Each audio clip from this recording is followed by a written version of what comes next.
And we're back at Performance Medicine again in Kingsport, talking to Dr. Tom Rogers. And something that I think a lot of us, at least occurs to us every day, is what's my metabolism? Do I have a high metabolism? Can I eat anything I want? Or is my metabolism going down? You know, these are things people talk about. So particularly when you're sitting next to someone and they're eating a huge meal, and you're eating something much more sensible, but they're thin and you're not. That seems so unfair. And is that metabolism? It's metabolism, and it's very complex. And one thing I do tell my patients when they come to see me, and usually people come to see me because they're overweight. That's by far most of what I do, that and hormone replacement. But in any event, they come to me, and the first thing I tell them is, well, life is not fair, but there's a way of evening out the playing field if you evaluate it right. So what I do is I try to look at why their metabolism is so slow. I have some people that come in and say, well, I've been told by my doctor that to lose weight I just need to eat less and exercise more. That doesn't work. Yeah. That does not work. And they try so hard, and then it becomes so self-defeating, doesn't it? Very self-defeating. Then it becomes psychological. Yeah, so basically, when a new patient comes to see me, and I'm going to draw on the board today. Okay, great. Because this is kind of how I approach your metabolism. Okay. You have three main glands that control your metabolism, and they talk to each other minute by minute. Up here you have your pancreas, which puts out the hormone insulin. Okay. Very important hormone in how you weigh, not just controlling your blood sugars. Right. Out here you have your adrenal glands, which put out the hormone cortisol. And we see that advertised on TV all the time, pills for cortisol levels. And that's the one that's most ignored by doctors because it's hard to look at. Yeah. It's taken me years to figure this out. Over here you have your thyroid. Everybody knows about thyroid.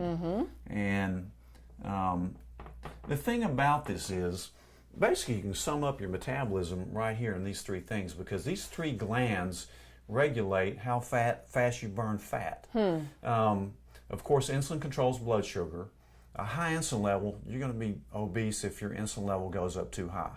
That's why I'm really big on low carbohydrate, high fat diets, moderate protein. And I outline that for each patient. But over here you have your cortisol. That's the stress hormone.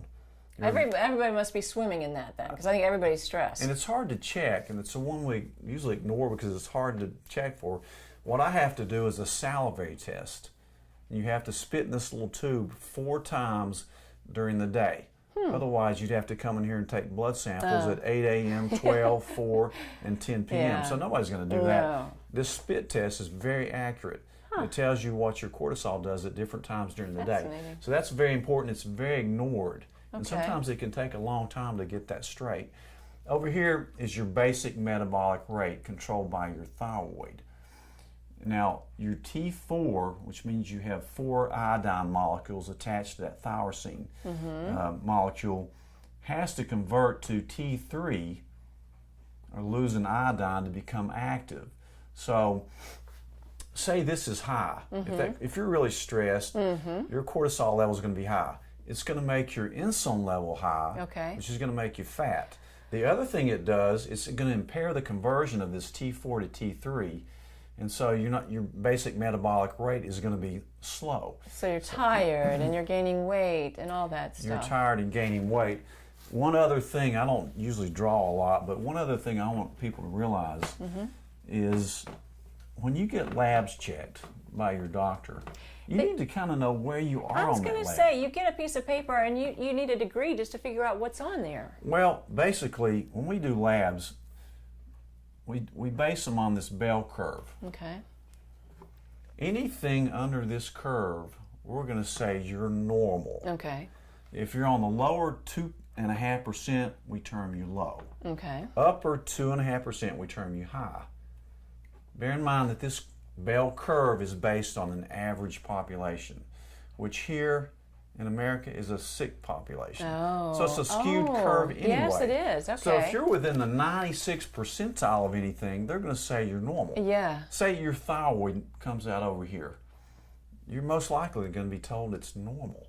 So when you're making a D minus, why would you want to optimize your thyroid up in here on what's already a skewed curve? Yeah, that's a great point. What I found that probably the first 20 years of my practice, I don't think I knew how to check thyroid or treat it. I learned how. So it's there's a lot to it. And There a lot is. of times when you're told that your thyroid was normal, I find it to be very low. And symptoms of a low thyroid, including being tired, Yeah. having a hard time losing weight, Skin problems, can't you? dry skin, Yeah. constipation, thinning hair, brittle nails. And people think that's just part of aging, don't they? A lot of people just kind of live with it. That's right. And people, just like low hormone levels, well, that's just normal aging. Well, so is heart disease and cancer. That's normal aging. Right, right. If you can prevent them, why won't you prevent them? That's a great so point. It's just interesting on how we treat And they things. are treatable. That's the important thing for very people to treatable. know. They're Yeah, very you don't treatable. have to live like that. You know, you can come in and talk to you and see what can be done. Exactly right. You Wow. know, when you talk hormones, you're not just talking estrogen and testosterone and progesterone. You're talking insulin, thyroid, adrenals. There's a lot to it. There sure is. But I'm glad we have doctors to go to because, boy, this is important stuff. Yeah. People don't need to suffer needlessly. And for more information on this and other great things going on here, just go to performancemedicine.net. And Dr. Tom Rogers, thank you so much again. This is a great illustration. I really understand it. Thank you.